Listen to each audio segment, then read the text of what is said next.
आज अपनी तीसरी number class.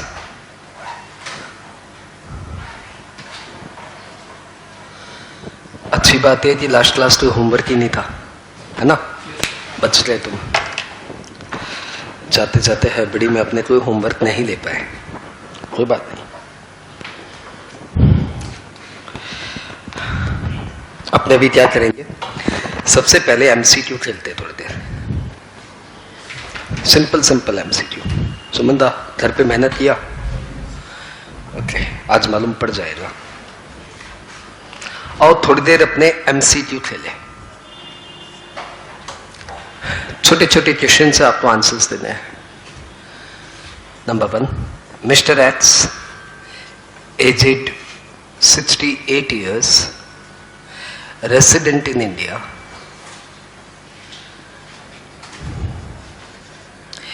income 92 lakh, tax liability shall be, options दे रहा हूं, nil। चलो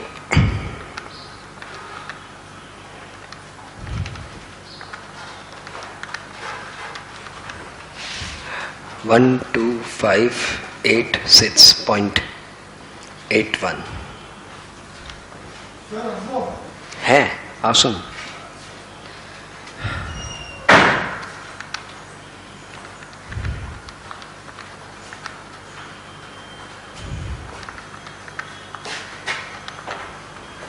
$29,40,008।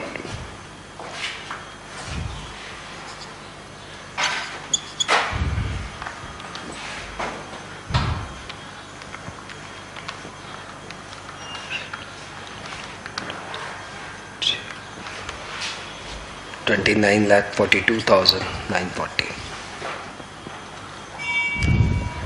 Question number 2. X, a non-resident, a resident, aged 64 years, have an income of 4 lakh. Find its tax liability.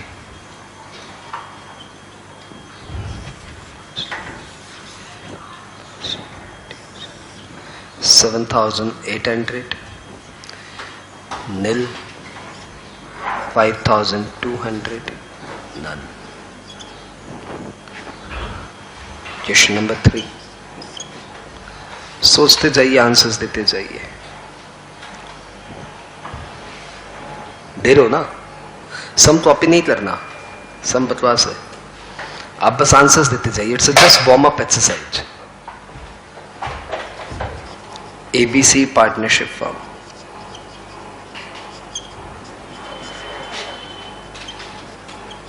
having income 3,20 lakh, 3,20 lakh. Find its tax liability.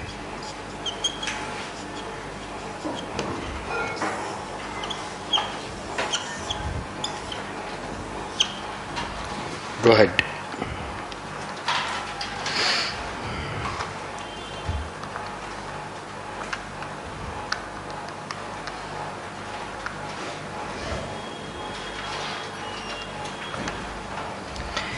$11,18,208, 1,11,82,080, nil, none। इसको change करता, ABC partnership firm being non resident in India.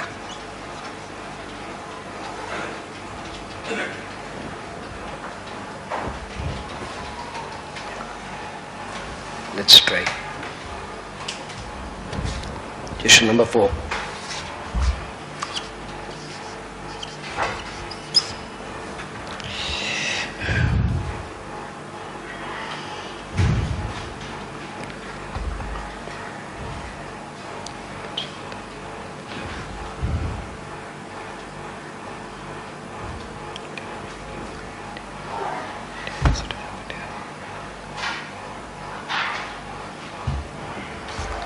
H having income of 5,76,280. Find his tax liability.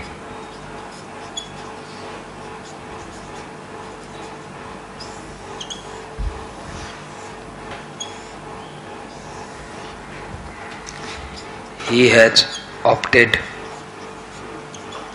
115 BAC.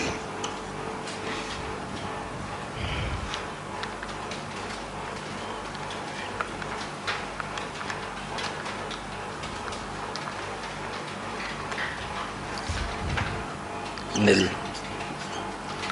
20933.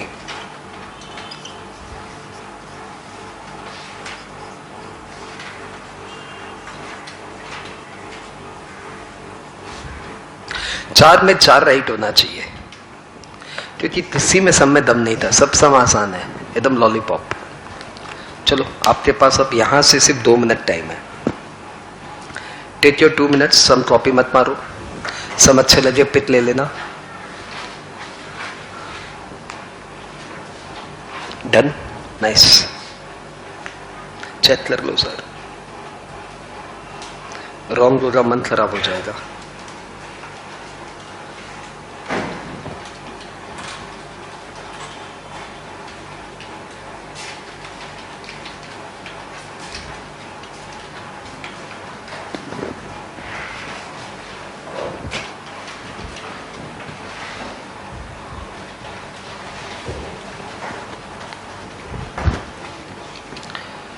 Two minutes, done.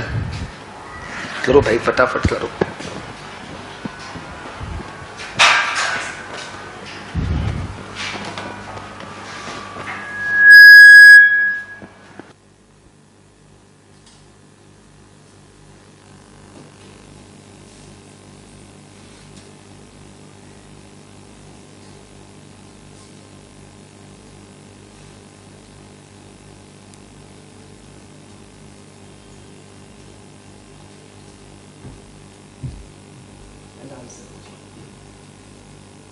Let's match your answer. 68 years है, resident in India, income 92 lakh है। यदि इसमें none of the above रहता ना तो मैं none of the above select करता, परंतु इसमें सबसे अच्छा आंसर ये है। Check it. X, a resident in India, 64 years, having income 4 lakh, answer nil. Question number 3, ABC partnership firm, answer is this. And question number 4, answer is this. इसका चारों right है, बताओ चारों राइट। लाउडर 209, ठीक है। मेरा आंसर ये है, जिसका मेरे से मैच कर गया चारों, बस एक का।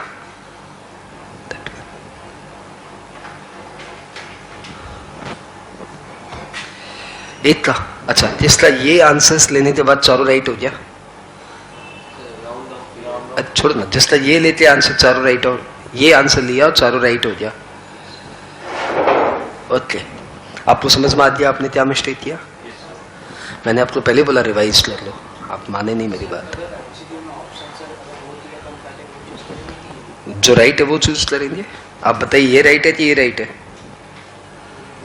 ये राइट है, राउंडिंग ऑफ होता। इसमें ऑप्शंस नहीं था, इसमें यदि नन होता तो मैं नन टिक कर देता।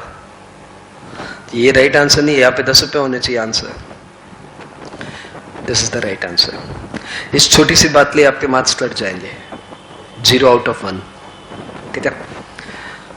इसका 2 से मतलब 8 से ज्यादा रॉन्ग हो गया, मतलब ये रॉन्ग प्लस और रॉन्ग, बस ये रॉन्ग। पूछ रहा हूँ, जवाब नहीं दे रहा हूँ। हाँ, ये रॉन्ग हुआ, क्यों? क्या आंसर है आपका? नहीं किया क्या आपने इसमें से? आपने आंसर क्या टिक किया? नन। ओके, 3.2 करो into 30% into 1.2 into 1.12 into 1.04। Check करिए, यही आंसर आएगा।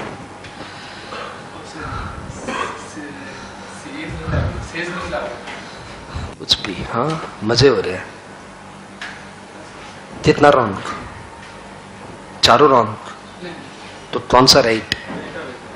ये राइट, ये राइट, एटर ऑन, एटर ऑन। एक बार क्लियर हो लो, इसमें क्या मिस्टेक किया?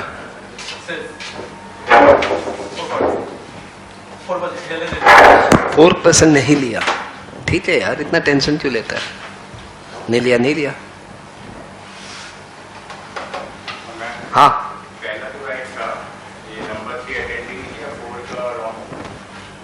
नंबर 3 अटेंड ही नहीं किया, पसंद नहीं आया तुझे? ऐसी पसंद नहीं आया? अच्छा ठीक है, तब ठीक है। ये इसका आसान वर्जन था। एमसीक्यू ऐसे नहीं आते, एमसीक्यू से काफी एडवांस आते हैं। ऐसे एमसीक्यू आते थे आज से 4 साल पहले, 5 साल पहले। तुम्हारे पूर्वज ये सब एमसीक्यू देख के पास हो गए, तुम्हें ऐसे एमसीक्यू नसीब नहीं होंगे। इससे काफी स्टैंडर्डाइज एमसीक्यू होंगे। यदि सपोज 100 एमसीक्यू आने वाले हैं तो ऐसे कोई 20-25 आएंगे, बाद बाकी इससे अच्छे आएंगे। ठीक है, इससे अच्छे भी अपने करेंगे। मोर नॉलेज, मोर ब्यूटी।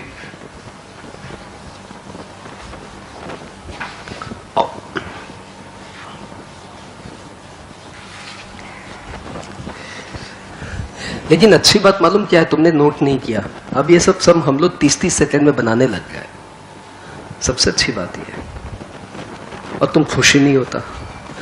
तो डे 1 से हम बोल रहे हैं पढ़ाई में स्माइल रहो, नहीं तो दादा पढ़ाई बहुत गंदी चीज है।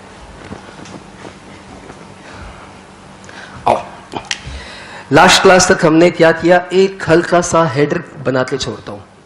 अभी तक हमने कर लिया टैक्स रेट ऑफ इंडिविजुअल, फिर अभी हमने कर लिया 115 BAC tax rate of individual, फिर हमने रिबेट, सरचार्ज, एनसेस, ये सब भी कर लिया। ये सब छोटी छोटी बातें। टैक्स रेट ऑफ HUF हो गया, टैक्स रेट ऑफ फॉर्म हो गया, टैक्स रेट ऑफ कंपनी आज करेंगे। और द बेसिक कॉन्सेप्ट में हमने what is assessment year, what is previous year, who is SSE, what is person, what do mean by person, ये सब हमने कर लिया। AOP BOI का डिफरेंस कर दिया। बस इतना ही पढ़ा भी हमने। ठीक है, इन सब को लेके आज अपने एक रिकैप भी करेंगे, लेकिन क्लास के एंड में। आज जो हमें करना है पहले वहां से स्टार्ट करते हैं। आज हमें करना है heads of income versus source of income. छोटा सा topic will do. Application of income versus diversion of income we will do. Tax rate of company, ये प्यारा टॉपिक है। मार्जिनल रिलीफ, ये बहुत प्यारा टॉपिक है। और उसके बाद एक शानदार रिकैप। आज का अपना छोटा सा एजेंडा क्लियर। ये छोटा सा टॉपिक है, ये छोटा सा टॉपिक है, ये प्यारा टॉपिक है, ये बहुत प्यारा टॉपिक है। Let's start with a छोटा सा topic, heads of income versus sources of income. Sources of income.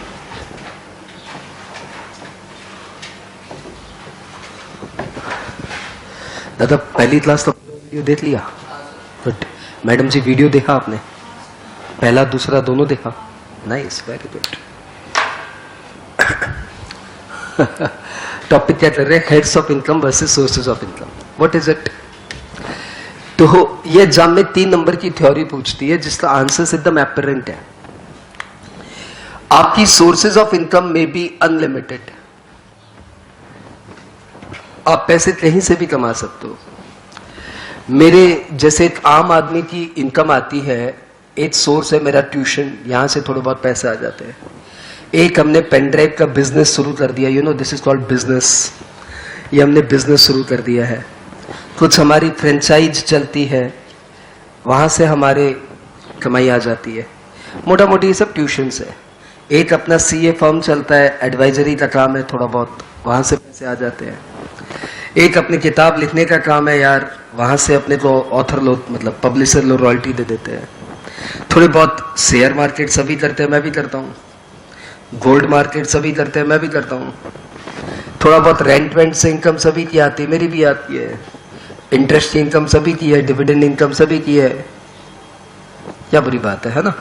तो एक आम आदमी, एक छोटा सा आदमी का भी 1 2 3 4 5 6 7 8 9 सोर्सेज ऑफ इनकम है।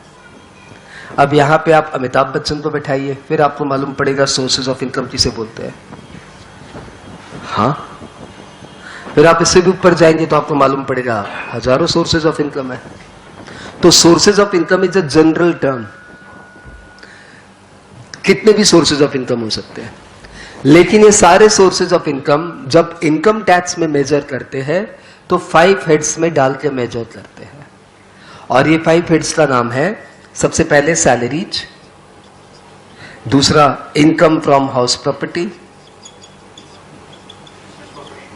Sorry profit and gains from business and profession, पूरा नाम लिखूं, profits and gains from business और profession, next capital gains, and last income from other sources. Last but not the least, income from other sources. तो आपकी जितनी भी income है इन 5 heads में एलोकेट हो जाती है। इस छोटे से एग्जांपल में ये सब के सब कहां चले जाएंगे? Business and profession. CA firm की इनकम कहां चली जाएगी? Business and profession. रॉयल्टी की इनकम कहां चली जाएगी? Business and profession. Share and gold की सेल की इनकम कहां चली जाएगी? Capital gain. Rent from house property आएगा, वो कहां चला जाएगा? Income from house property. Interest, dividend, ये सब जो छोटी छोटी इनकम आती है कहां जाएगा? Income from other sources. यदि कहीं पे जॉब भी पकड़ लूं तो ये भी आ जाएगा। तो आपकी चाहे जितने भी सोर्सेज ऑफ इनकम हो, अल्टीमेटली वो 5-6 हेड्स में 5 हेड में क्लासिफाई हो जाती है। ठीक है, तो यदि आपसे कोई पूछे what is heads of income, तो हम लोग बोलेंगे as per section 14 there are 5 heads of income, और 5 हेड के नाम। Number 1 salaries, number 2 income from house properties, profits and gains from business और profession, capital gains, income from other sources. Sources of income is a common parlance term, इसकी कोई definition नहीं होती, ये law में डिफाइंड भी नहीं है, ये आप अपनी आम बुद्धि से समझिए। बात clear? Sources of income can be unlimited, heads of income are limited, 5. Sources of income is a general term, heads of income is a technical term defined under section 14 definition. The relation between two, whatever sources of income you have, that shall be allocated among the 5 heads. Yeah, that shall be measured in 5 heads. बात clear?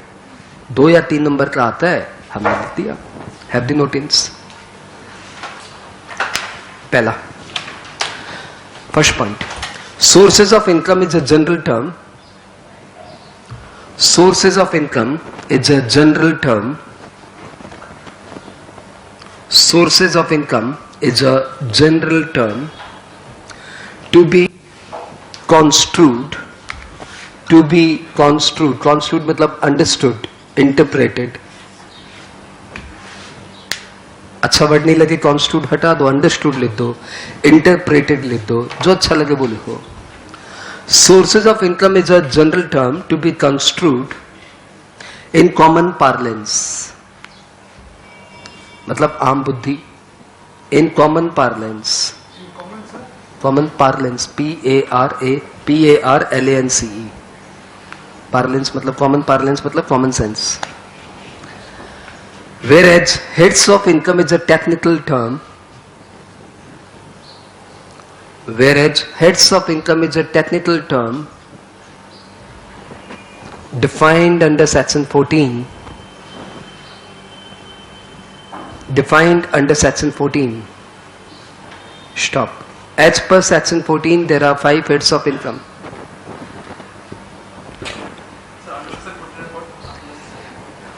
Yeah. Under section 14, stop.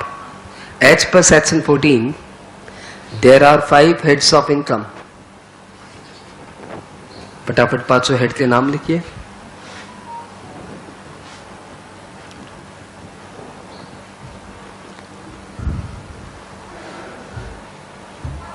As per section 14, there are 5 heads of income. ताड़ाताड़ी लिखे नहीं,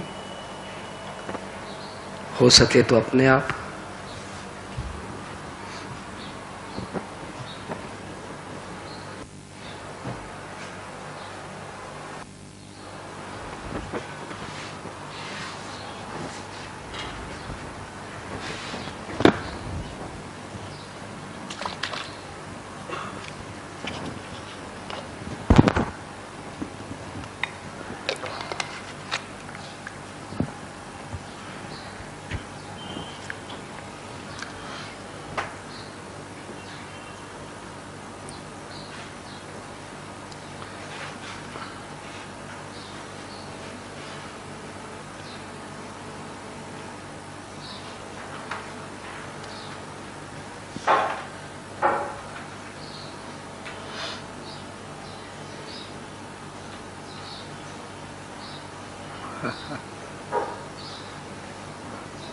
हो गया.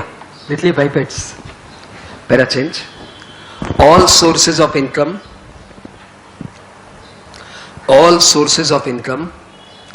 shall be classified या shall be allocated under 5 heads of income. All sources of income shall be allocated under 5 heads of income for the purpose of computation of total income. For the purpose of computation of total income under Income Tax Act. For the purpose of computation of total income under Income Tax Act. Okay.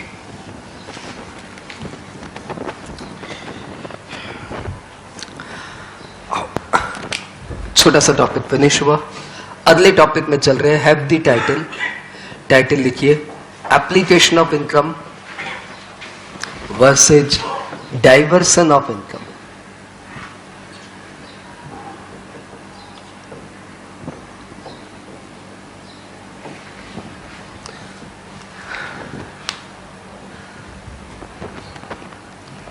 क्या लगता है ये topic पहले कभी पढ़ा हुआ है? हाँ ना.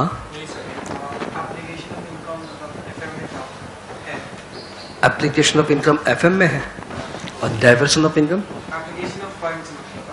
अच्छा हाँ, डाइवर्सन ऑफ इनकम नहीं है. बच्चे हाँ पता नहीं, सही बात है, अभी तो पढ़ रहे हो.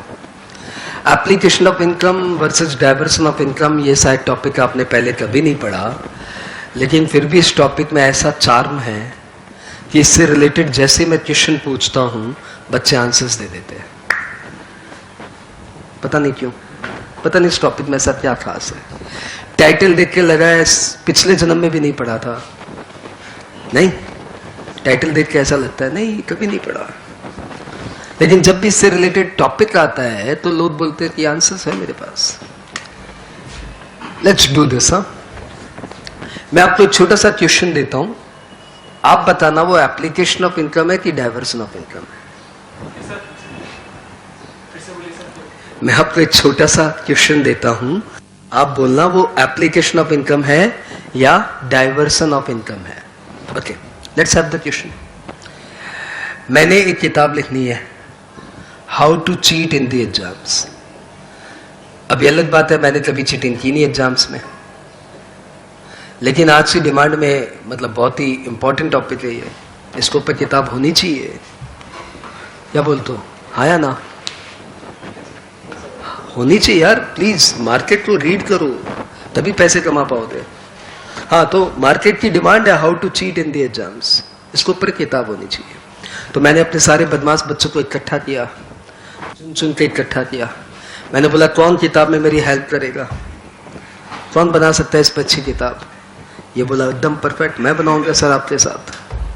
मैं आपको टेक्निक बताता रहूंगा, आप लिख लीजिएगा. मेरे पास 108 टेक्निक है. मैंने बोला बहुत अच्छी बात है, तो बहुत काम का इस. और हमने आपस में बातचीत कर ली कि देखिए किताब बनाएंगे, सक्सेस या नॉन सक्सेस ऊपर वाला जाने, किताब हिट होगी तो जितना पैसा आएगा अपने आधा आधा बांट लेंगे। ये बोला ओके सर। हम लोग ने मेहनत की, इसकी आइडियाज मेरी राइटिंग्स, इसकी आइडियाज मेरी राइटिंग्स, किताब बन गई। किताब बनने के बाद हम लोग पब्लिशर ढूंढे। ये बच्चा है, पब्लिशर जानता नहीं है, मेरे पास बहुत सारे पब्लिशर से नंबर है, तो मैंने एक पब्लिशर को पकड़ लिया। पब्लिशर का नाम है बुक कॉर्पोरेशन। वो बोले हाँ मैं ये किताब छाप दूंगा, और हम लोग ने मिलकर किताब छाप दी।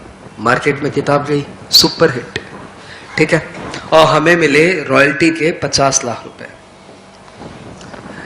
सिंस पब्लिशर मुझे जानता था, वो मेरे को 50 लाख का चेक दे दिया। मेरे पास चेक आ गया 50 लाख रुपया, मैंने उसमें से 25 लाख रुपए इन्हें दे दिए। नाम बताओ सर? नासिर। मैंने नासिर को 50 लाख रुपए दे दिए, सॉरी 25 लाख रुपए दे दिया। अब ये बताओ, जो मैंने अपने 50 लाख में से 25 लाख रुपए नासिर को दिया, is this application of income और डाइवर्सन ऑफ इनकम? मैंने जो 50 लाख मुझे बुक कॉर्पोरेशन ने दिए, उसमें से 25 लाख रुपए नासिर को दे दिया, is this application of income और diversion of income? Louder and poster. तो दादा ऐसे पूछूंगा तो बोलेंगे हैं बीए हो गलो जवाई बाबू पंती, पूछने पे जवाब देगा। अरे अपने आप जवाब दो दादा, बोलो 50 ही 25, मतलब 25 एप्लीकेशन की diversion, diversion, and your answer is perfect, it is diversion of income. पता नहीं कैसे तुमने आंसर दे दिया। माने आमी जानी ना, आमी जानी এটা কি হয়, मतलब I can not define it but I know this, ठीक है ना।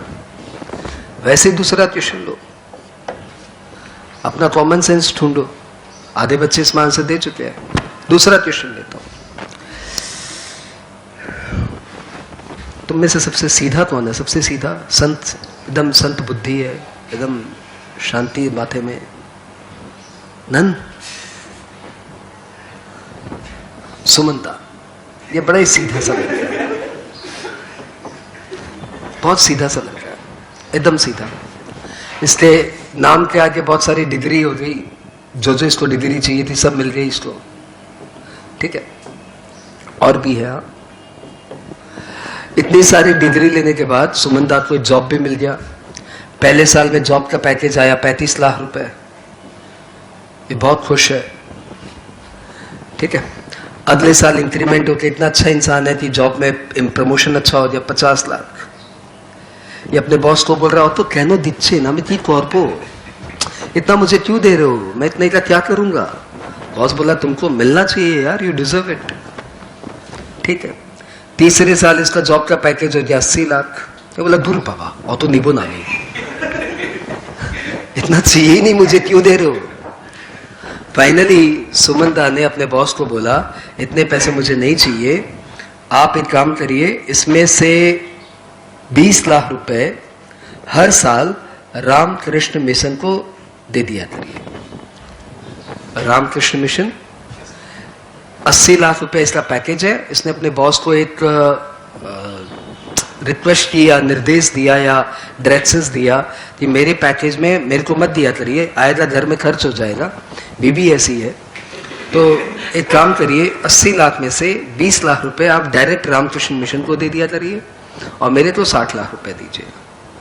बॉस ने बोला जैसी तुम्हारी इच्छा, तुम्हारे पैसे जो चाहे करो।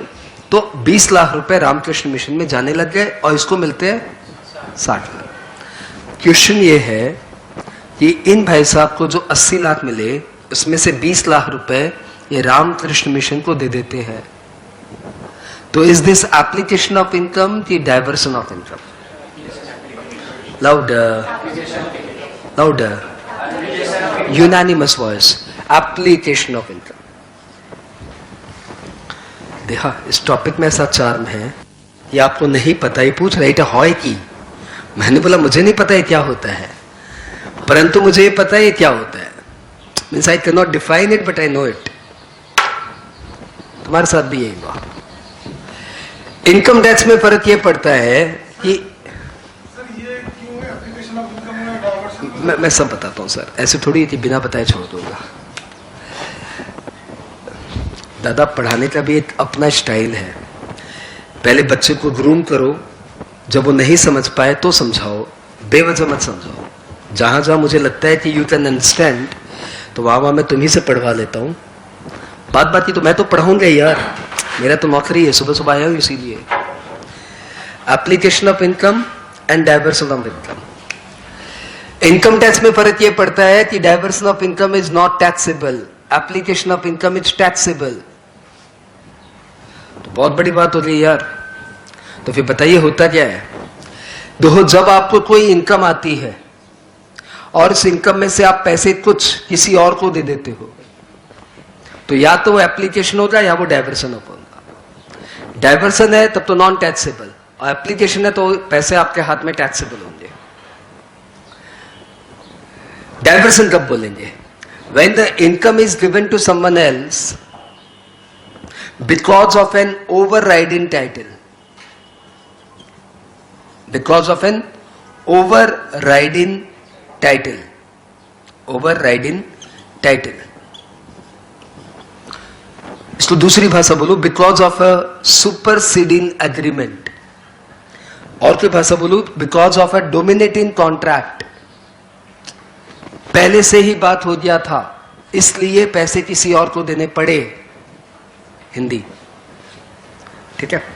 तो when the income is diverted because of an overriding title set prior to earning of income या accrual of income, जब कोई इनकम हम लोग किसी और को दे देते हैं बिकॉज हमने पहले से ही कोई एग्रीमेंट कर रहा था, पहले से मतलब कब से? इनकम अर्न करने के पहले से जब हमने कोई एग्रीमेंट कर रहा था, उसके कारण यदि पैसे किसी और को देने पड़े तो this is called diversion of income and this is non taxable.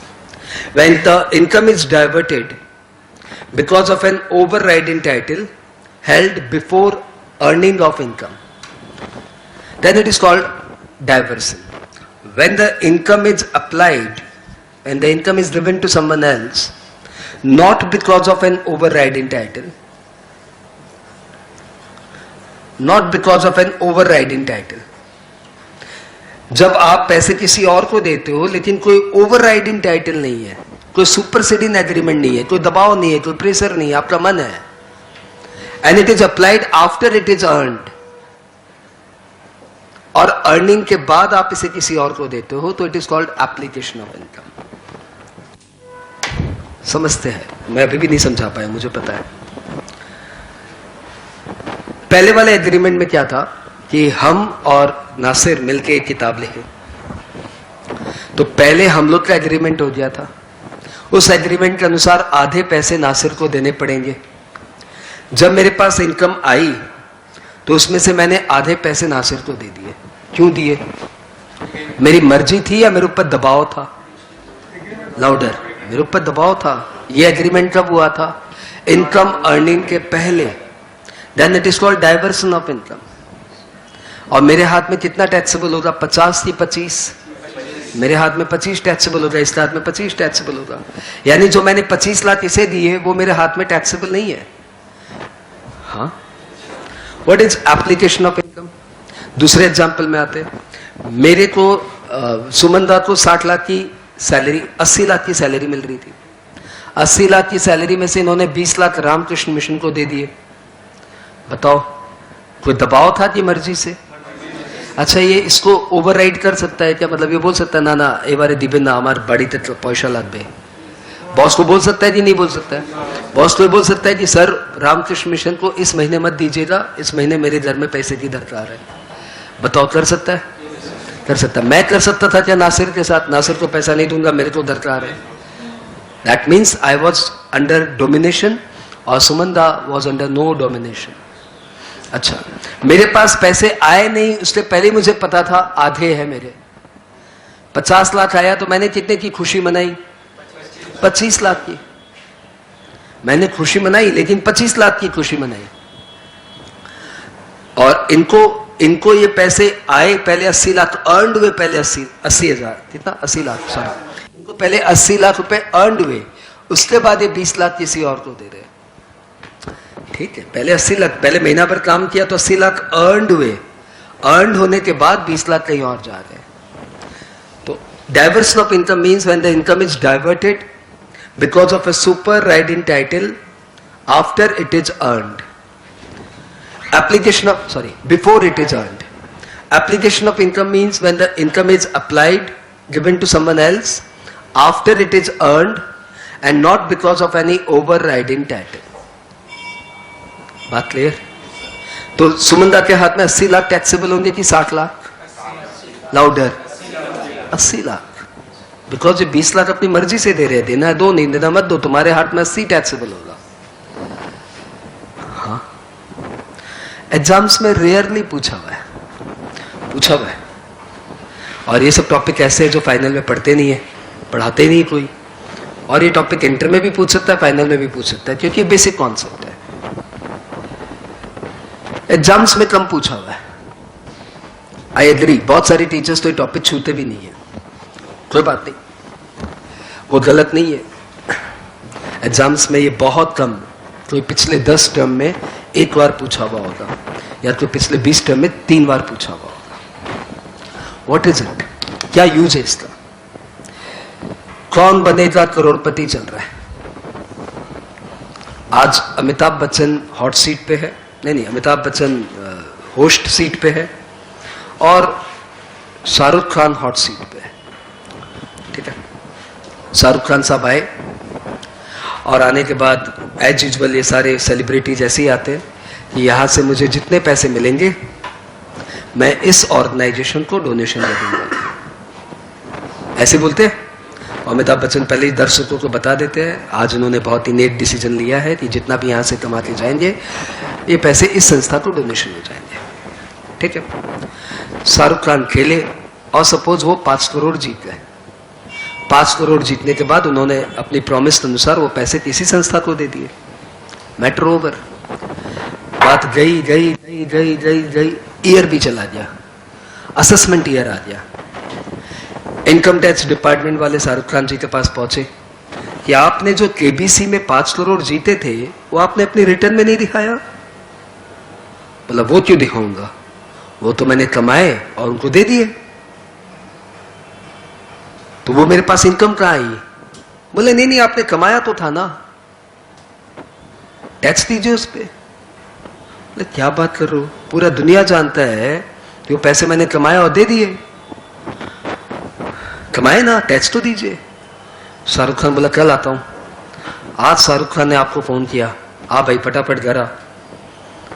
पहुंचे आप घर, पता है इसका क्या होगा?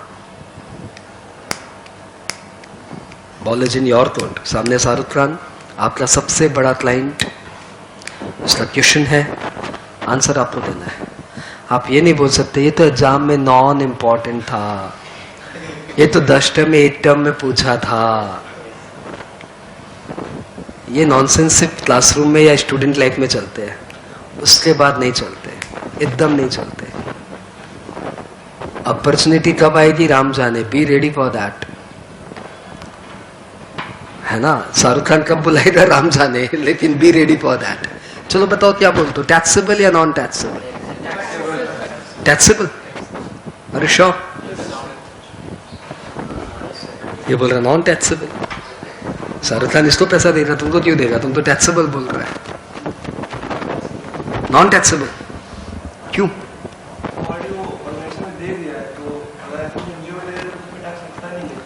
नहीं, आप पूरा टैक्स नहीं जानते सर. आगे की बात मत करो, इस कॉन्सेप्ट में आपने जो अभी तक पढ़ा है उसमें बोलिए.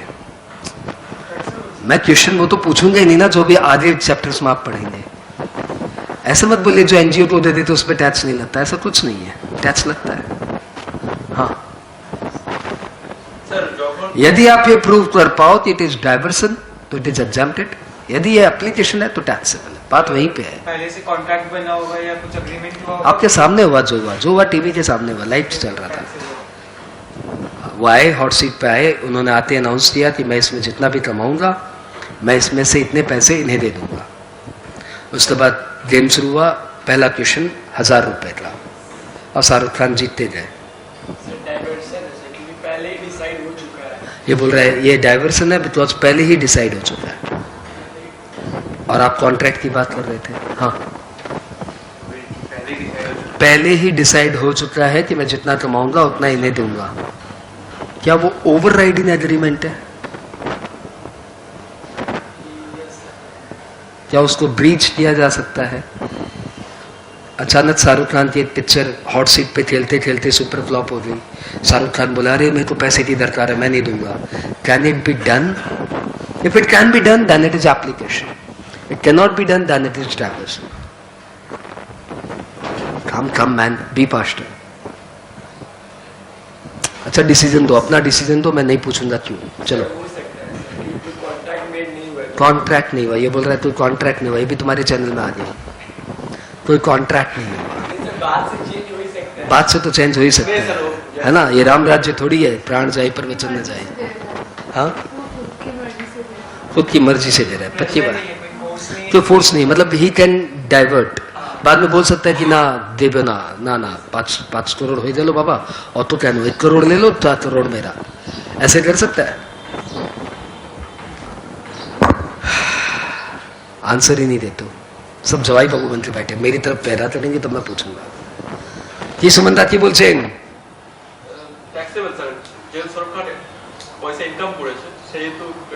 ये बोल रहे टैक्सेबल है बिकॉज ये एप्लीकेशन ऑफ इनकम है, ओवर राइडिंग टाइटल नहीं है। शाहरुख खान अपना आवाज बात से बैक कर सकता है। ओके, तो पहली बात तो देखो ये क्वेश्चन टैक्स का है नहीं, ये क्वेश्चन लॉ का है। ये क्वेश्चन टैक्स का है ही नहीं, ये क्वेश्चन लॉ का है। टैक्स तो वहीं पे खत्म हो गया कि यदि एप्लीकेशन ऑफ इनकम है तो टैक्सेबल है, डाइवर्सन ऑफ इनकम है तो एग्जम्प्टेड है, बात खत्म। डाइवर्सन ऑफ इनकम है तो डाइवर्सन ऑफ इनकम तभी होगा जब वो उस बात से फिर सकता है। कौन सी बात से? कि मैं ये पैसे जितने जीतूंगा उतने मैं इस संस्था को दूंगा। ये जो उसने बात बोली उस बात से वो बैक कर सकता है, तो ये डाइवर्सन ऑफ तो ये एप्लीकेशन है। और यदि वो उस बात से बैक नहीं कर सकता, बोल दिया सो बोल दिया, कॉन्ट्रैक्ट हो गया, कॉन्ट्रैक्ट हो गया तो अभी सुपरसीडिंग हो गया। कॉन्ट्रैक्ट एक्ट आपने पढ़ा होगा, आपके लॉ के टीचर ने बताया था फाउंडेशन में। Contract is something light match to a gun powder, ऐसा बोला होगा उन्होंने कि बारूद पे आपने अग्नि डाल दी है, बस अब आप कुछ नहीं कर सकते। Once the contract is entered you can not do anything, you can not back. तो यदि आपको लगता है ये कॉन्ट्रैक्ट है तो फिर आंसर है इट इज डाइवर्स।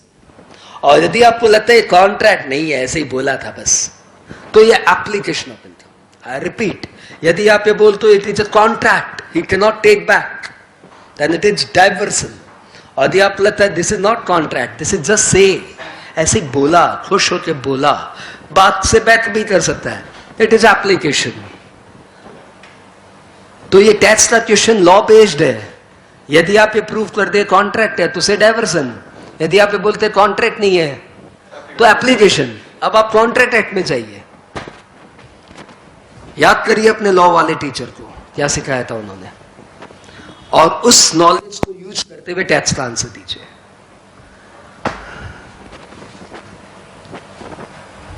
दो पार्टीज इन्वॉल्व ही नहीं है। दो पार्टीज इन्वॉल्व कैसे नहीं? शाहरुख खान एंड बोथ संस्था।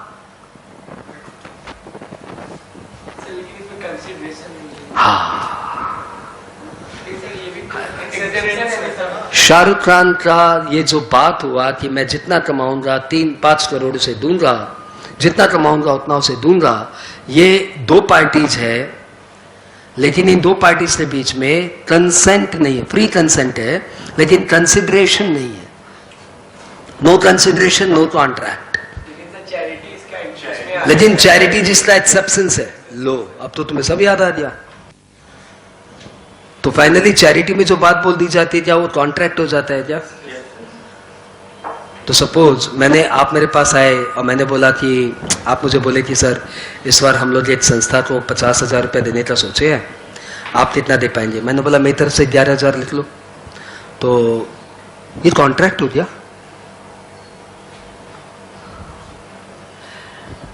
हाँ, ये कॉन्ट्रैक्ट हो गया, मैंने बस इतना बोला मेरी तरफ से 11,000 लिख लो, हो गया बात डन, कॉन्ट्रैक्ट देना पड़ेगा।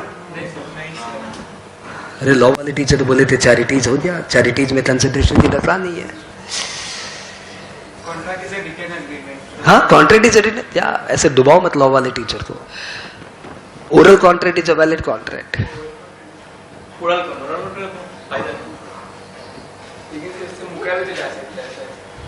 शाहरुख खान तो टीवी के सामने बोला मुकरा कैसे जा सकता है। देखा मैंने इजी टॉपिक में तुम्हें उलझा दिया। चलो फाइन ओवर। मैंने तुम्हें बस ये बताया कि रियलिटी में जब कोई क्वेश्चंस आते हैं ना रियलिटी लाइफ में, तो वो किताबी क्वेश्चन से बहुत उन्नति वाले होते हैं। तो आप जो सीख रहे हो वो लिटरली बहुत कम है इस पूरे टैक्सी दुनिया का। और मैंने आपको ये भी बता दिया कि क्यों आपके सिलेबस में accounts, cost, tax, law, financial management सब एक साथ डाला जाता है, क्योंकि कहीं ना कहीं ये सब आपस में लिंक है। आज मैंने आपको प्रूफ कर दिया। कॉन्ट्रैक्ट एक्ट की बात कर रहा हूं, मुझे ज्यादा नहीं आता लॉ। पहली बात, oral contract is a valid contract, बकवास खत्म। तो जो बोल दिया वो भी एक कॉन्ट्रैक्ट हो सकता है, लेकिन कॉन्ट्रैक्ट के लिए कंसिडरेशन होना जरूरी है। ये बात भी पक्का सब तुम्हें याद आएगा। लॉ वाले टीचर ने तुम्हें पक्का ये सब पढ़ाया है। जिस किसी भी टीचर से तुम पढ़े हो वो मैटर नहीं करता। तो कंसिडरेशन में एक एक्सेप्शन है कि चैरिटी में भले कंसिडरेशन नहीं हो फिर भी वो कॉन्ट्रैक्ट होता है। यहां तक तुम्हें याद भी आया। एक बात जो तुम्हें याद नहीं आई कि चैरिटी वाले कॉन्ट्रैक्ट, चैरिटी वाले एग्रीमेंट कॉन्ट्रैक्ट तभी बनते हैं जब तुम्हारी प्रॉमिस के ऊपर बेस करके सामने वाले ने अपने ऊपर कोई ऑब्लिगेशन ले लिया है। तो चैरिटी वाले कॉन्ट्रैक्ट तभी कॉन्ट्रैक्ट बनते हैं जब तुम्हारी प्रॉमिस पे बेस करके सामने वाले ने अपने ऊपर एक ऑब्लिगेशन ले लिया है, then you are bound to fulfil that contract. Example देता हूं, लॉ की क्लास चल रही है कि आप मेरे पास आए कि सर हम लोग को एक ब्लड डोनेशन कैंप करना है, 50,000 रुपया लगेंगे। मैंने बोला जरूर करो बच्चों, मैं स्पॉन्सर करूंगा, लो मेरी तरफ से 50,000। आज की तारीख में बात हो गई। उसके बाद महीने भर बाद आप लोग आए, सर आप बोले थे 50,000 रुपये देंगे।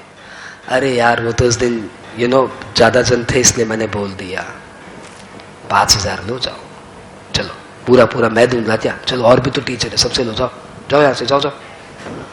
तुम लोग बोले सर मरवाएंगे क्या? सर आप बोले 50,000 इसलिए हम लोग ने हॉल बुक कर दिया, ऐड कर दिया, इन सबको पेमेंट करने अब हमें, और आप बोल रहे हो 5,000 लो, जाओ जाओ। ऐसे थोड़ी होता है सर। मैंने बोला भाई देख, देना कोई जरूरी नहीं है, समझा? डोनेशन है, मेरा मर्जी दूंगा तो दूंगा, नहीं तो नहीं दूंगा। चल 5,000 ले, जाना है तो जा, नहीं तो 5,000 भी मेरा है। तुम्हें आ जाता हो, तुम्हारा यंग ब्लड, तुम लोग कोर्ट में चले गए। कोर्ट डिसीजन देगा कि mister Mundra you will have to pay because on your wordings they have entered into various obligations. इन्हें उन लोगों को पेमेंट करना है, इसलिए अब आपको इन्हें 50,000 देना ही पड़ेगा। In that sense, charity is a contract. Otherwise, charity is not a contract. तो बताओ शाहरुख खान के केस में जब उसने बोला कि आज मैं जितना जीतूंगा इस संस्था को डोनेशन दूंगा, क्या ये कॉन्ट्रैक्ट हो गया क्या? आंसर इज अभी तो आपने बोला अभी 1 घंटे में शो खत्म हो जाएगा। 1 घंटे में आपने कौन से ऑब्लिगेशन ले लिए? और आपको कैसे मालूम पड़ गया कि 5 करोड़ जीतने वाला है? हो सकता है आपने ये सोच लिया कि शाहरुख खान मिनिमम 50,000 तो जीतेगा, आपने 50,000 का कोई ऑब्लिगेशन ले लिया होगा।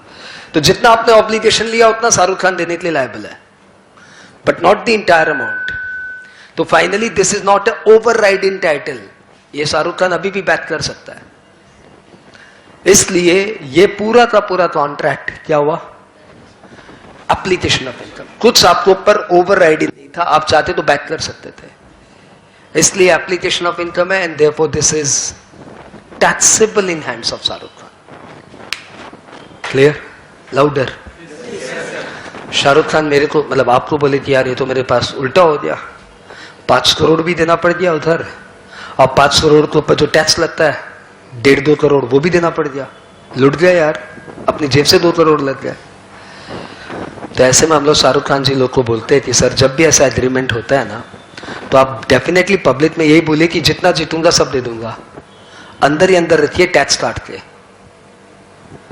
यदि आज मैं 5 करोड़ जीतूंगा, उसके ऊपर सपोज 1 करोड़ 80 लाख टैक्स है, तो वो कटेगा और आप लोग को 3 करोड़ 20 लाख मिलेगा। यही सिस्टम होता है। तो जो भी सेलिब्रिटी जाके केबीसी में खेलते हैं, जो अनाउंस करते हैं कि आज मैं जितना जीतूंगा सब इसको मिलेंगे, तो ये इंप्लाइड है टैक्स काट के। टैक्स अपनी जेब से थोड़ी दूंगा। लाउडर, बात क्लियर? तो तुमने आज एक कहानी भी सुनी, हमारा ब्रेक भी हुआ, तुमने आज एक अच्छा टॉपिक भी सीखा, application of income and diversion of income. और तुम्हें आज ये भी समझ में आ गया कि इंपॉर्टेंट है नॉन इंपॉर्टेंट है, ये सिर्फ स्टूडेंट एज में कर सकते हो। लिखो,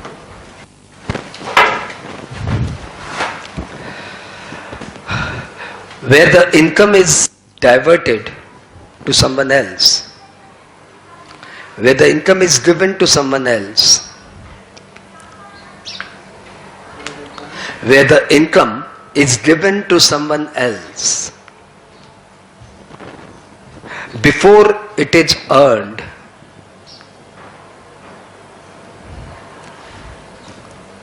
because of an overriding title, because of an overriding title,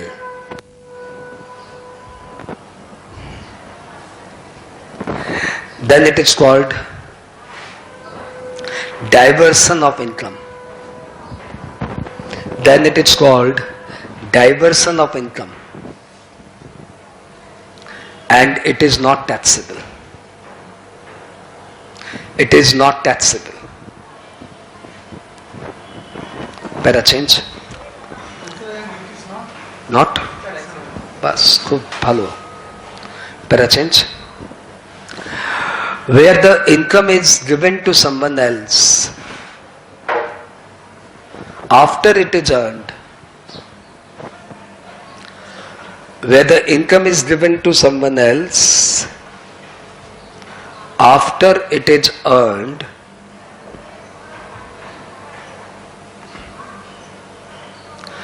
not because of an overriding title,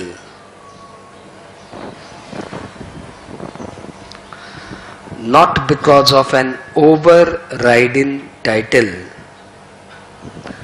it is called application of income. It is called application of income, and yeah, it is taxable. 4-5 line छोड़ दो, घर जाके examples अपने मन से लिख लेना। Hindi, English, Bengali, Odia, किसी भी भाषा में आप अपना एग्जाम्पल अपने मन से लिख लेना, ठीक है?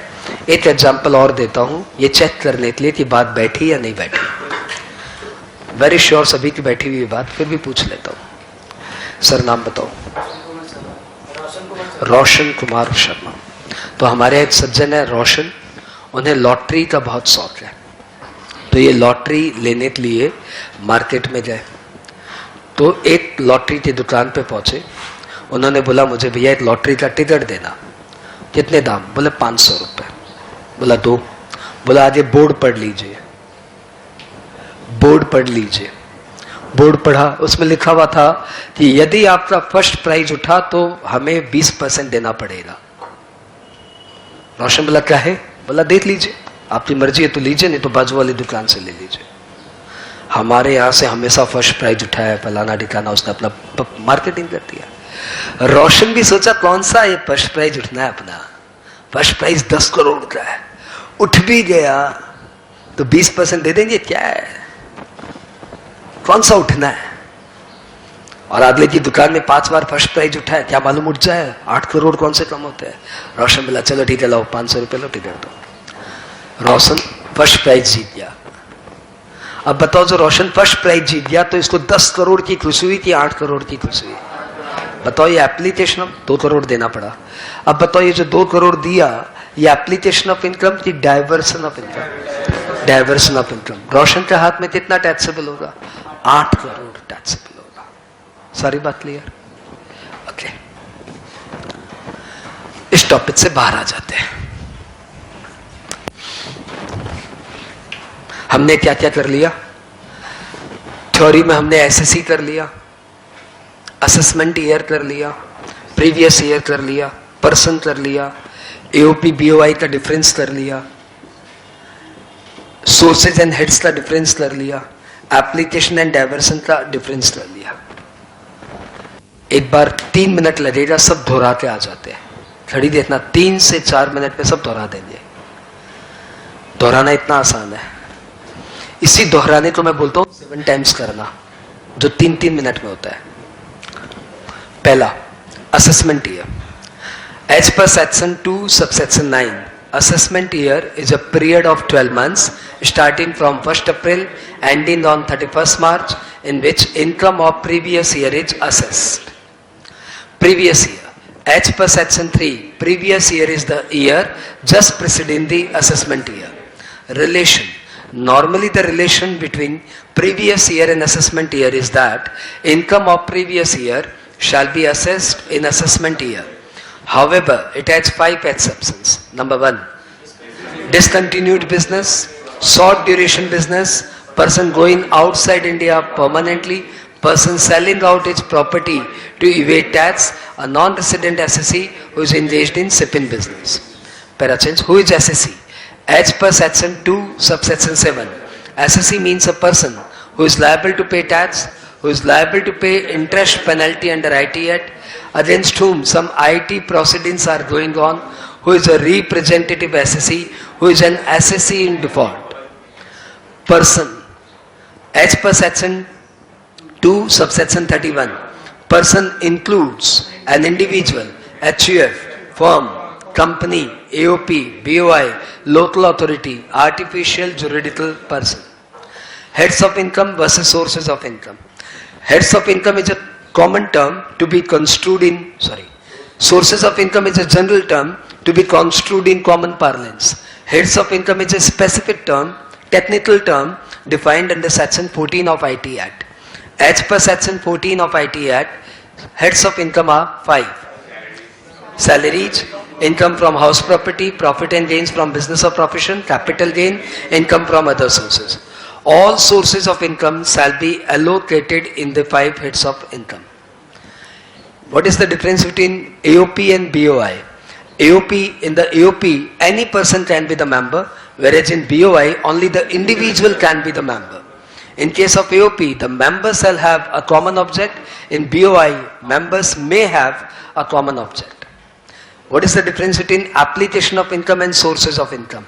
Application of income means when the income is applied after it is earned, not because of an overriding title, it is called application and it is taxable.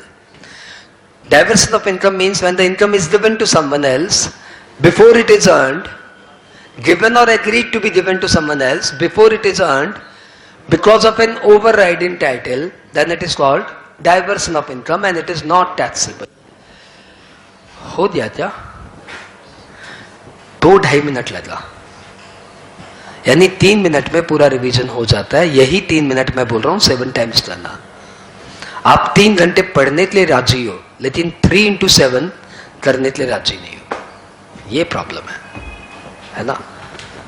तो जब हम लोग बोलते 7 टाइम्स पढ़ना तो बच्चे बोलते ऐसा होता है क्या? एक बार भी नहीं होता। अरे क्यों नहीं होता? जब चीज आ गई फिर क्यों नहीं होती?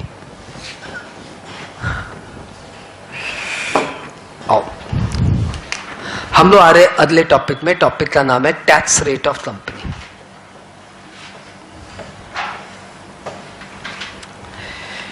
ये टॉपिक में इन सालों में बहुत चेंजेस है। आराम से देखो, टैक्स रेट ऑफ कंपनी के लिए हम लोग कंपनी को 2 पार्ट में डिवाइड करते हैं, Indian company and foreign company. Indian company मतलब वो जो कंपनीज एक्ट में रजिस्टर्ड है, इंडियन कंपनीज एक्ट में रजिस्टर्ड है, और फॉरेन कंपनी मतलब वो जो फॉरेन कंपनीज एक्ट में रजिस्टर्ड है। जब आप अपनी कंपनी का रजिस्ट्रेशन कराने जाएंगे तो आपको किसी न किसी एक्ट में रजिस्टर्ड कराना पड़ेगा। तो यदि आपने इंडियन कंपनीज एक्ट में रजिस्टर्ड कराया तो आप ये हो, और फॉरेन कंपनीज एक्ट में रजिस्टर्ड कराया तो ये हो।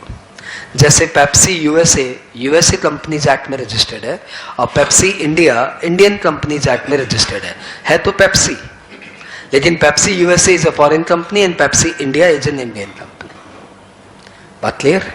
अच्छा, इंडियन कंपनी पे टैक्स रेट है 30% और सरचार्ज की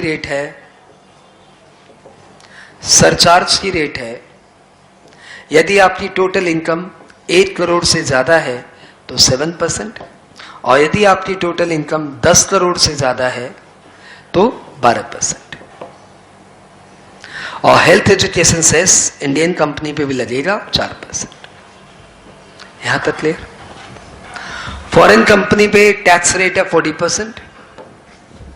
फॉरेन कंपनी में यदि टोटल इनकम 1 करोड़ से ज्यादा है तो सरचार्ज लगेगा 2% और टोटल इनकम यदि 10 करोड़ से ज्यादा है तो सरचार्ज लगेगा 5%।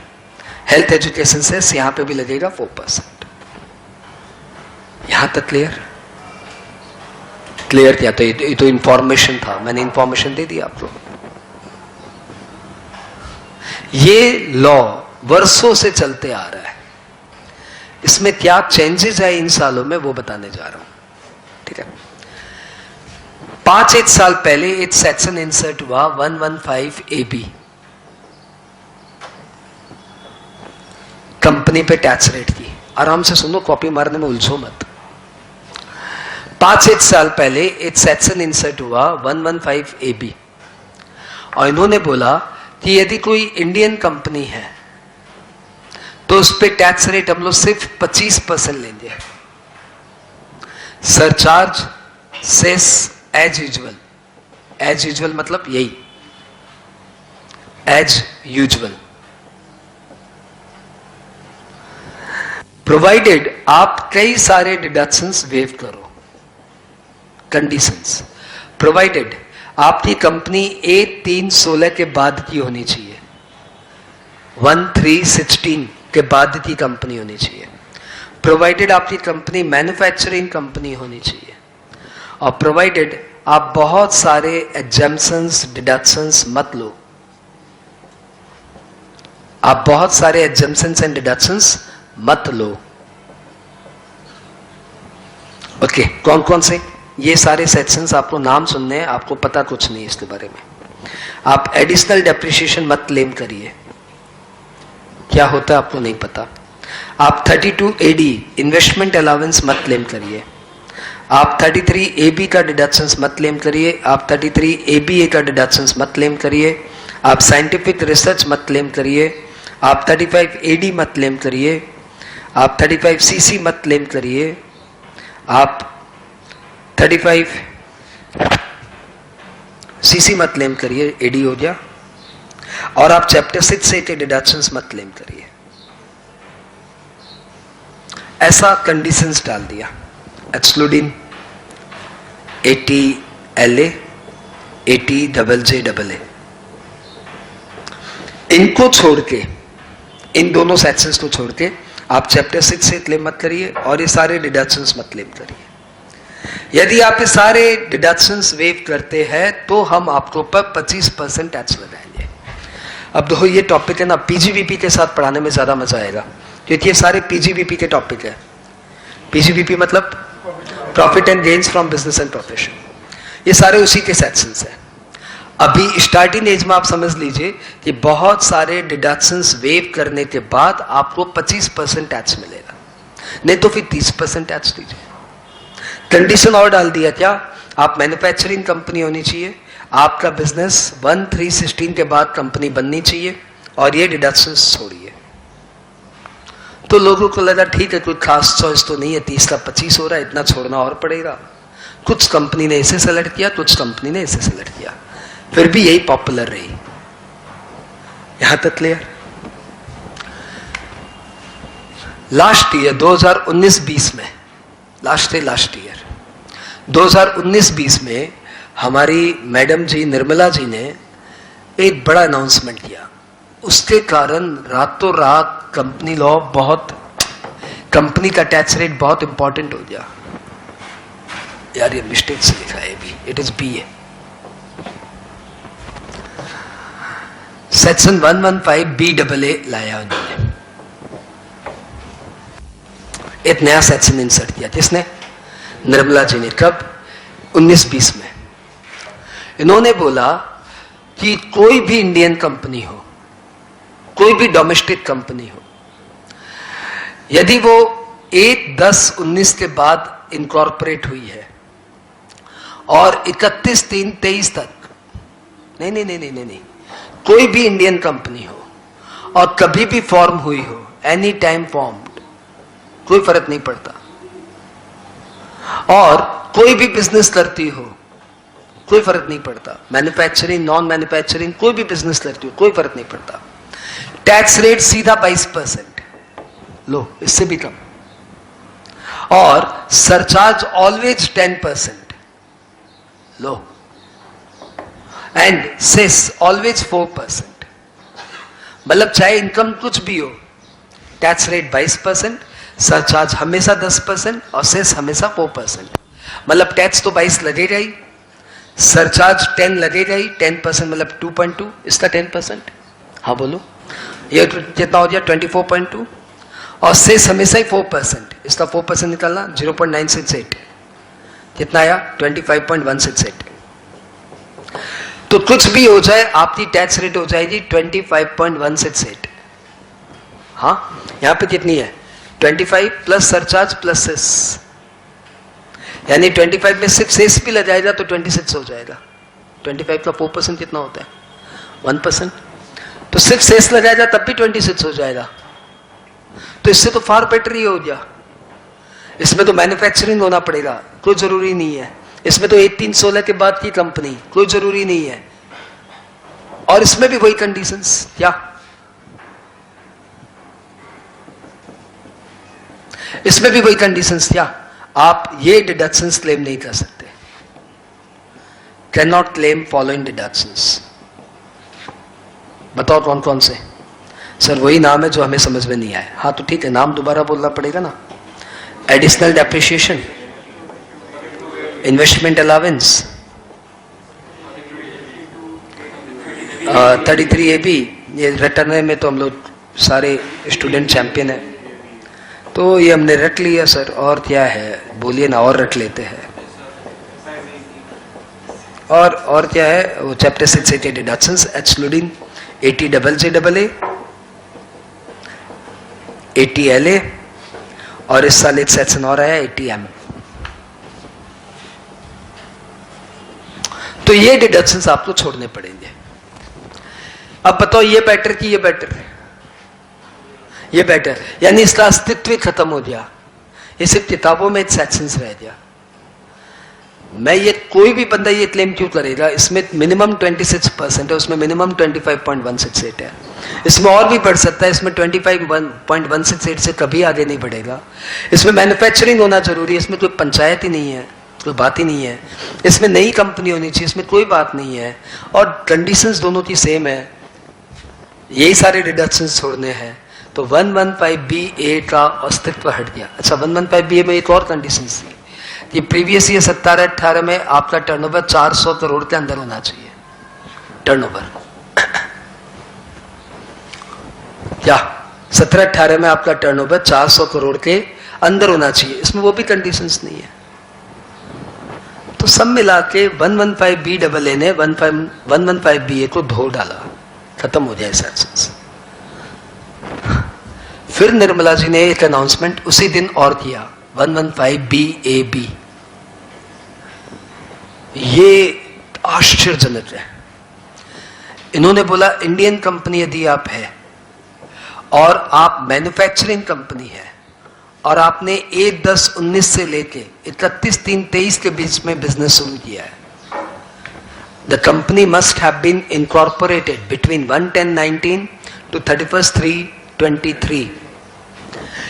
There must be Indian company, there must be manufacturing company, there must be company formed between 1/10/19 to 31/3/23. यानी नई कंपनी बनाओ। ये हमारी निर्मला जी का मैसेज था पूरे वर्ल्ड को। आ जाओ इंडिया में, आ जाओ इंडिया में, नई कंपनी बनाओ, मैन्युफैक्चरिंग का काम करो, देश का जीडीपी बढ़ाओ, देश में एम्प्लॉयमेंट लाओ, जाओ टैक्स लेंगे सिर्फ 15%। हल्ला मच गया भाई, हल्ला मच गया, सिर्फ 15% टैक्स। यानी सारी फॉरेन कंपनीज को इनविटेशन आ गया कि आ जाओ हमारे राज्य में, आ जाओ। बीजेपी का राज्य 24 तक, हमारे राज्य में आ जाओ, कंपनी बनाओ, यहां पे बना के हमें 15% टैक्स देंगे हम आपको। 11019 से 31-3-23 के बीच में आ जाओ। बताओ, वर्ल्ड की जो जो लोग सोच रहे थे कि इंडिया में बिजनेस खोलना है कि नहीं खोलना है, उन्हें गोल्डन अपॉर्चुनिटी दी जा रही है देश की एम्प्लॉयमेंट को इंप्रूव करने के लिए, देश का जीडीपी इंप्रूव करने के लिए।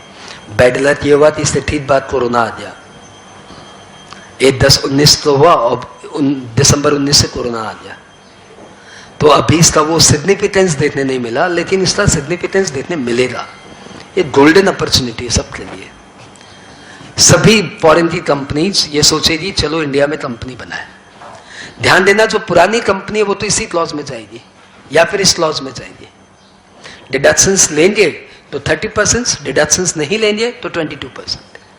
लेकिन अब जो कंपनी खुलेगी उन्हें ये चॉइस है कि आप आ जाइए 15%, सरचार्ज ऑलवेज 10% और सेस ऑलवेज 4%। यानी इफेक्टिवली 15% तो लगेगा ही, सरचार्ज हमेशा ही लगेगा 10% और इसका 4%। इसका 4% बताना कितना हुआ? 0.33, 0.66, चेक करो 0.66, तो 17.16%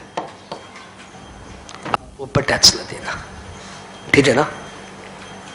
मिस्टेक था क्या 0.66 में? हाँ, तो 17.16% टैक्स लगेगा। 17% टैक्स, यस। इंडिया वालों के लिए बहुत बड़ी बात है, क्योंकि इंडिया हमेशा 30% टैक्स लेता था कंपनीज के ऊपर, अब सिर्फ 17% टैक्स है। कंडीशन वही है, you can not claim following deductions. तो ये सारी फॉरेन की मैन्युफैक्चरिंग कंपनियों के लिए बहुत बड़ी अपॉर्चुनिटी है। ये सारे इंडिया वालों के लिए भी बहुत बड़ी अपॉर्चुनिटी है कि आप इसमें आ जाइए। अच्छा, तुम तो मासूम हो, तुम्हारे दिमाग में बातें नहीं आती, तुम्हारे दिमाग में बातें आनी चाहिए। बताओ, टिस्को को कैसे टैक्स देना पड़ेगा? 30%। टिस्को नाम सुना है? Tata and iron steel, India की one of the proud company. बताओ, उसे कौन सी रेट से टैक्स देना है? 30% या 15% या 22% या 15%? 22, मतलब 30 या 22 तो दोनों ही है ना। यदि डिडक्शंस क्लेम करेंगे तो 22, सॉरी, डिडक्शंस क्लेम करेंगे तो 30, नहीं क्लेम करेंगे तो 22। तो बताओ 22 की 15? 22। क्यों? क्योंकि वो नई कंपनी नहीं है, पुरानी कंपनी है। तो बताओ, जमशेद जी टाटा या हमारे जो भी रतन टाटा जी है, ये लोग क्या सोच रहे होंगे? यार ये तो अपने साथ डिच हो गया, हम लोग देश के इतने साल से सेवा कर रहे हैं, हमारे से 22 और ये नए नए छोकरे आए, इन लोग के लिए 15। आपको बुलाया, ए आओ, ये 22 का 15 कैसे करे? बोला सर ये तो नया कंपनी के लिए है सर, पुराना के लिए तो वो 22 ही लगेगा ना सर। हम क्या करें? निर्मला जी से बात करिए, आपकी तो जान पहचान है। एक बात बताओ, यदि आज हम एक नया कंपनी बना ले तो हाँ तो सब 15 हो जाएगा। तो टिस्को का नाम अपने कर देते खिस्को, खिस्को लिमिटेड बना देते एक नया कंपनी, और इस खिस्को में यही सारी प्लांट एंड मशीनरी डाल दो। अरे नाम प्लेट चेंज कर दो ना बस, एक टिस्को का बोर्ड हटाओ, खिस्को लगाओ, नया कंपनी बनाओ खिस्को, और सारा टिस्को का बिजनेस खिस्को को सेल कर दो, खत्म करो बात। बताओ, is it good planning? Why not? Goodwill क्या है, सब समझ जाएगा पब्लिक। एक न्यूज़पेपर में आएगा टिस्को बिकम खिस्को, पब्लिक समझ जाएगा। कल से खिस्को के भाव देखने शुरू कर देंगे। हमारे क्या है, बोलो? अरे आयरन रोड पे पहले टिस्को लिखा हुआ था, लोग समझ जाते टिस्को है, अब खिस्को लिखा रहेगा, लोग समझ जाएंगे खिस्को, वही टिस्को का खिस्को हुआ है। थोड़ा ऐड डालना पड़ेगा, टिस्को बिकम खिस्को। हाँ, टिस्को बंद कर दिया, सारा का सारा खिस्को कर दिया। बताओ, अच्छी प्लानिंग है? अच्छी प्लानिंग है। तो बताओ कौन सी ऐसी कंपनी है जो नहीं करेगी? रिलायंस अपने आप को अलायंस कर देगी, टिस्को अपने आप को थिस्को कर देगी, सब अपना नाम चेंज करेगा और एक नई कंपनी बनाएगा। तो एक क्लॉज डालना बहुत जरूरी था कि the new company must be manufacturing company and it must have new plant and machinery. Second hand plant and machinery नहीं चलेगा। Second hand plant and machinery 20% तक हो सकता है, उससे ज्यादा नहीं। Then only it will be treated as new company. There must be new building. New building in the sense कि किसी पुरानी होटल को आप वापस से इंडस्ट्रियल बिल्डिंग बना के यूज नहीं कर सकते। बात क्लियर? सबसे बेसिक दूसरे सलमान खान बोला हम लोग भी मैन्युफैक्चर करते हैं, वी मैन्युफैक्चर सिनेमेटोग्राफिक फिल्म, हम लोग तो नई कंपनी बना लेंगे। हमारे यहाँ कौन सी प्लांट एंड मशीनरी यूज होती है? हमारी तो बस रेड चिल्ली की जगह येलो चिल्ली बना लेंगे शाहरुख खान। हाँ, येलो चिल्ली बना के हम लोग येलो चिल्ली बेचेंगे। अब से हमारी नई मूवी जो आएगी येलो चिल्ली ब्रांड में आएगी। तो बताओ 30% की 22% की जगह 15%। तो इन्होंने एक पॉइंट और डाला, सिनेमेटोग्राफिक फिल्म में cinema banana is not a manufacturing. खाली ये डालता तो नाराज हो जाते हो लोग, क्या हमारे से दुश्मनी है। तो 5 और बातें बोली। Mining is not a manufacturing. Marble के पत्थरों से मार्बल की स्लेट बनाना is not a manufacturing. Cinematographic film बनाना इज नॉट अ मैन्युफैक्चरिंग। ठीक है। और सिलेंडर से गैस सिलेंडर्स बनाना, मतलब गैस को बड़े सिलेंडर से छोटे सिलेंडर में पैक करना इज नॉट अ मैन्युफैक्चरिंग। बात क्लियर? क्या क्या? सिनेमेटोग्राफिक फिल्म नॉट अ मैन्युफैक्चरिंग, ये एमसीक्यू में पूछेगा इसलिए बता रहा है। बड़े गैस सिलेंडर से छोटे gas cylinder banana is not a manufacturing. एक नया बोलता हूं, computer software banana, developing a software is not a manufacturing. Mining is not a manufacturing. Marble की बड़ी बड़ी स्लाइड से छोटी छोटी slides banana is not a manufacturing. इस साल एक अमेंडमेंट डाला, इलेक्ट्रिसिटी जनरेट करना is a manufacturing. Clarification, power generation is a manufacturing. तो पावर जनरेशन वाले 15% में आ सकते हैं, सलमान खान या शाहरुख खान 15% में नहीं आ सकते, because they are not manufacturer. बात clear? This is summary of tax rate. Summary इसलिए बोल रहा हूं क्योंकि आपने अभी तक ये सब नहीं पढ़ा। जब तक ये ना पढ़ो तब तक इसका मजा ही अधूरा है। लेकिन जैसे जैसे सेक्शंस पढ़ेंगे तब तब ये सब सारे सेक्शंस रिपीट करेंगे। तो आज की डेट में कंपनी के ऊपर 4 रेट ऑफ टैक्स है, 30%, 25%, 22%, 15%, जिसमें 25% तो आपके एग्जाम में नहीं पूछना चाहिए, वो सिर्फ किताबी बात है, किताब में रहने दो। लेकिन 22 और 15 बहुत इफेक्टिव है। तो मैं रिपीट कर रहा हूं, कंपनी 30%, 22%, 15%। टू बी नोटेड, ये जो 3 चॉइस है वो सिर्फ इंडियन कंपनी के लिए चॉइस है। फॉरेन कंपनी एकदम स्टैटिक है, 40%, 5% और 4%। 40%, 5%, 4%। इसमें कोई चेंज भी नहीं ला रहे, वर्षों से यही है। रीजन ये है कि कोई फॉरेन कंपनी माथापच्ची करता ही नहीं है। जिस फॉरेन कंपनी को इंडिया में मैन्युफैक्चर करना है वो अपना इंडिया में कंपनी खोलता है। जैसे पेप्सी वालों को इंडिया में मार्केट पकड़ना था तो पेप्सी यूएसए से नहीं पकड़ा, पेप्सी इंडिया बनाया। जैसे हिंदुस्तान लीवर को इंडिया में फेयर एंड लवली बेचना था, इंडिया की लड़कियों को गोरी गोरी करना था, तो इन्होंने यूनिलीवर नहीं बनाया, इन्होंने इंडिया में कंपनी बनाया हिंदुस्तान लीवर। मारुति सुजुकी जो जापान की कंपनी है, उसको इंडिया में कार बेचना था, तो उन्होंने मारुति सुजुकी जापान नहीं बनाया, मारुति सुजुकी इंडिया बना के बेचा।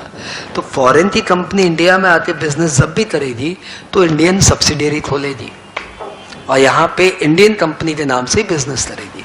इसलिए ये इतना वाइटल नहीं है, न एग्जाम्स में न रियलिटी में। फिर भी ठीक है, हमने नोट कर लिया 40%, 2%, 5%, 4%। हटाओ, मेन ये था। ट्रेडिशनल रेट ये चल रही है, यदि आप डिडक्शन क्लेम करेंगे तो 30%, 7%, 12%, 4%। लेकिन यदि आप डिडक्शन क्लेम नहीं करेंगे तो फ्लैट 25.168% या फ्लैट 17.16, इररिस्पेक्टिव ऑफ इनकम। चाहे इनकम 1 करोड़ हो या 100 करोड़ हो, यही लगेगा। चाहे इनकम 10,000 हो या 1000 करोड़ हो, यही लगेगा। डिडक्शन क्लेम करोगे तो 30% डिडक्शन क्लेम नहीं करोगे तो ये। और इंडिया की नई नई मैन्युफैक्चरिंग कंपनी को ये बहुत ही बड़ा इनोवेशन है, बहुत ही बड़ा मोटिवेशन है कि आप इसमें आ जाइए 17.16%। तुम्हें नहीं पता, बहुत बड़ा इंसेंटिव है, बहुत बड़ा इंसेंटिव। 17 मतलब कितना, 8% की सीधी इनकम सेव हो रही है। किसी कंपनी की 8% बढ़ जाए तो उसका मार्केट प्राइस बूम कर जाता है। तो जिस दिन ये प्रोविजन आया उस दिन शेयर मार्केट उछाल ले लिया, यूं करते जंप। आओ कॉपी करते हैं। आप सबसे पहले ये वाला कॉपी करो।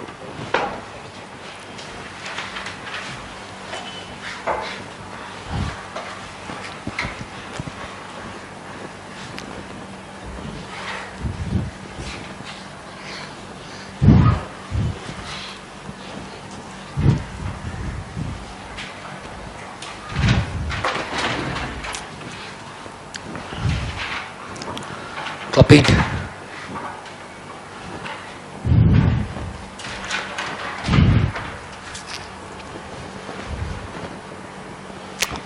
तो आपने 115BA सीखा, 115BAA सीखा, 115BAB सीखा और 115BAC सीखा इंडिविजुअल का। रिच वो सब तो हो गया यार दादा, हो छे ओ भैया हुआ। आओ करो करो। हम लोग आ गए सेक्शन 115BA, बाजू में लिख लिए नॉन इंपॉर्टेंट। ठीक है, एप्लीकेबल टू डोमेस्टिक कंपनी, आप समझ लो Indian company. Condition, company incorporated कब, ऑन और आफ्टर, ऑन और after 1360।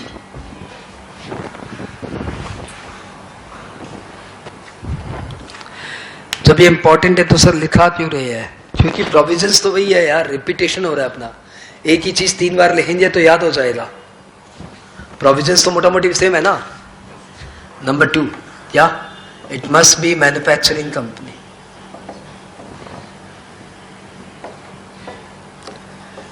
It's turnover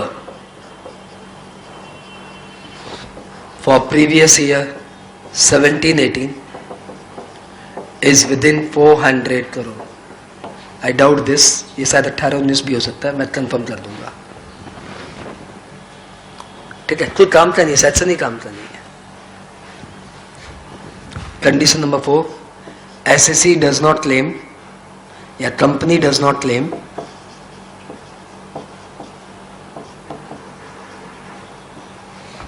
benefit of additional depreciation,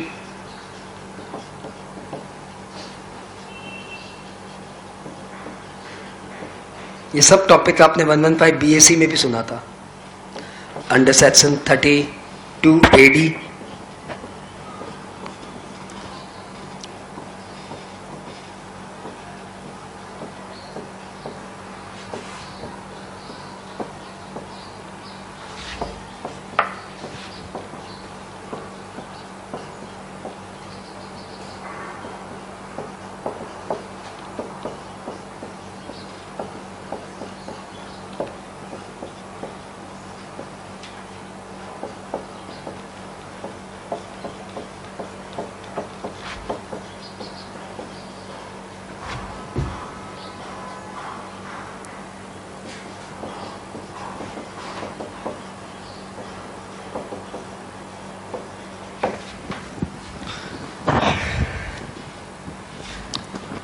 tax rate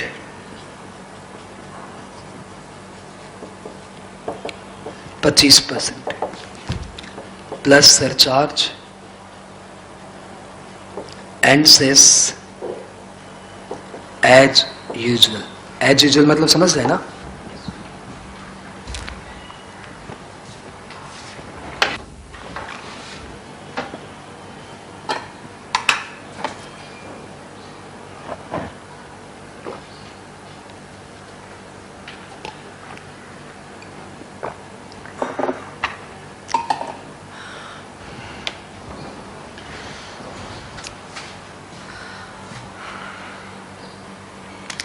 इसके ठीक पैरेलल ही लिखता हूं 115 BAB,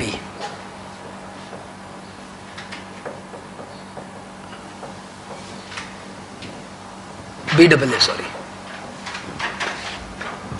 important, applicable to domestic company.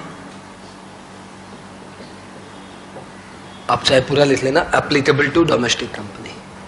Condition सिर्फ ये conditions. This one is not applicable, not applicable, not applicable. This one is applicable. और tax rate 22% plus always surcharge 10%. As usual नहीं है, always है ये, इररिस्पेक्टिव ऑफ इनकम. और cess 4% always. Effectively क्या हुआ? 25.168%. यही था ना?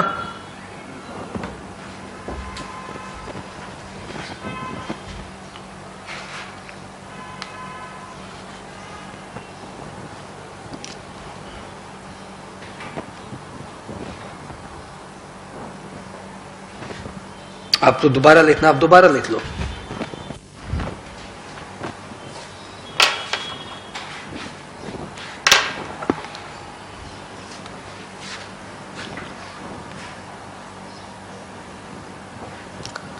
सेक्शन 115 BAB इंपॉर्टेंट, ये भी इंपॉर्टेंट साथ में है. It is applicable to domestic company. Company must be incorporated from 1/10/19 to 31st/3/23. It must be manufacturing company. Turnover की कोई लिमिट नहीं है. It does not limit following sections.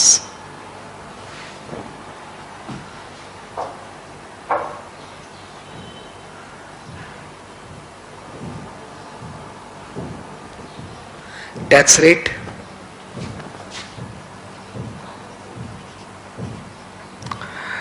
15%, surcharge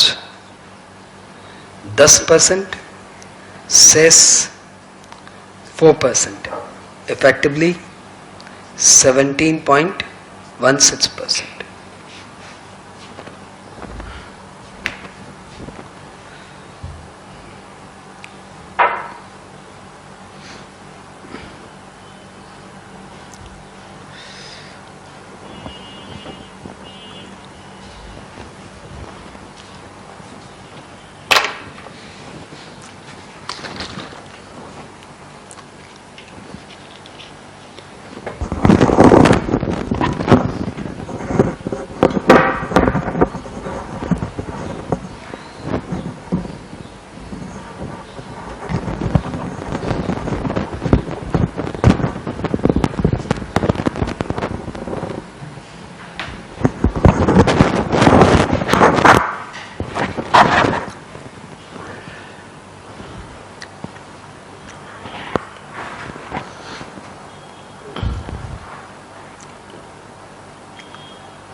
लो भाई, तुम्हारा टैक्स रेट ऑफ कंपनी जैसा शानदार topic अभी एक बार क्लियर हो गया. फिर जब पीजीबीपी टॉपिक करेंगे तब अपने इन सबको वापस से रिवाइंड करेंगे. जब पीजीबीपी टॉपिक करेंगे तो ये सेक्शन सीखोगे. जब डिडक्शंस टॉपिक करेंगे तो आप ये सारे सेक्शन सीखोगे. हाँ, रिच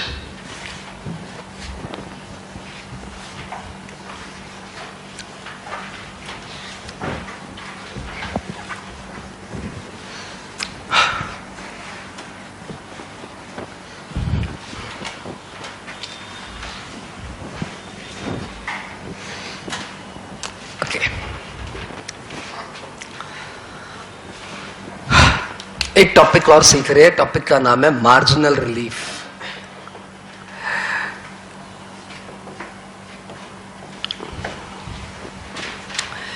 टैक्स की पहली 3 क्लास के बाद ही ना टैक्स का जलवा सामने आता है। ये थ्योरी कितना है, प्रैक्टिकल कितना है, कैसा सब्जेक्ट है, ये 3 क्लास के बाद मालूम पड़ता है। पहली क्लास फुल ऑफ प्रैक्टिकल, दूसरी क्लास फुल ऑफ थ्योरी, तीसरी क्लास में प्रैक्टिकल वापस से शुरू हो रहा है। What is marginal relief? Topic समझना है तो 2 भाई लोग की कहानी सुनो। यह है अज्जू, यह है बिज्जू।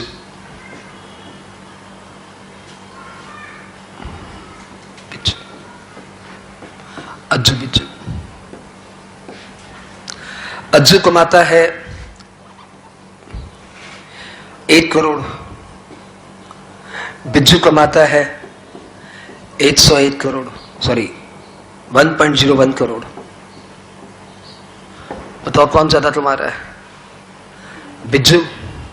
तुम्हारा मन बोल रहा है कि जब बिज्जू ज्यादा कमा रहा है तो दुखी क्यों है, और जो कम कमाते सुखी कैसे हो गया? आओ देखे कैसे। इस पे टैक्स कितना लगेगा बताओ? चलो इसको थोड़ा कम करते तो बहुत अच्छा लगेगा तुम्हें। 50 लाख और 51 लाख। हाँ, अब बताओ इसको टैक्स कितना देना है? तो भैया 10 लाख पे 1/12,500, सपोज 115 BSE क्लेम नहीं करता, एंड 40 लाख पे 30%, 12 लाख। तो भैया अजय का टैक्स हो गया, अज्जू का टैक्स हो गया 13,12,500। अज्जू को सरचार्ज नहीं देना, लेकिन सेस देना पड़ेगा 4%। ये हो गया 52,500। तो अज्जू का टैक्स हो गया 13,63,500। तो अज्जू के घर में कितने पैसे आए? अज्जू के घर में 50 लाख में से 13 पैसे हट गए। अज्जू के घर में पैसे आए 36.35। अज्जू खुश। हाँ। बिज्जू के देखो घर में कितने पैसे आ रहे हैं। इसने कमाया 51 लाख। 51 लाख में 10 लाख पे 1/12,500 और 41 लाख पे 30%, बोले तो 12,30,000। तो 13,42,500। लेकिन सिंस बिज्जू की इनकम 50 लाख से ज्यादा है तो इसको सरचार्ज देना पड़ेगा 10%, 134250। हाँ, यह आ गया करीबन 14,76,750। अब शेष लगेगा 4%, 57,000। बताओ कितना? 330 रुपए। 59,000